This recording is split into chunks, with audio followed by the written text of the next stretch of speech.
రైతు సోదరులందరికీ నమస్తే. నేను మీ కృష్ణారావు బాపట్ల. మొన్న కురిసినటువంటి వానలకి పంటలు చాలా వరకు దెబ్బతిన్నాయి. ఇప్పుడిప్పుడే నీళ్లు తగ్గి మొక్కలు బయటపడుతున్నాయి. చాలా నష్టపోయాను. 4 ఎకరాలు వేసాను. ఇది వచ్చేసేసి ఒక 60 సెంట్లు ఉంది. ఈ 60 సెంట్లో నీళ్లు లేకుండా మోటార్ సాయంతో బయటికి తోడుకొస్తున్నా.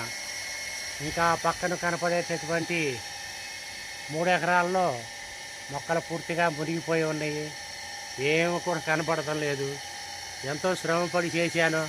ప్రకృతి వ్యవసాయం చేయాలన్న చిన్న సంకల్పంతో మొదలుపెట్టాను. కానీ ఈ సంవత్సరం ప్రకృతి అనుకూలించలేదు. చూద్దాం, ఎంతవరకు మన ప్రయత్నం మనం చేద్దాం.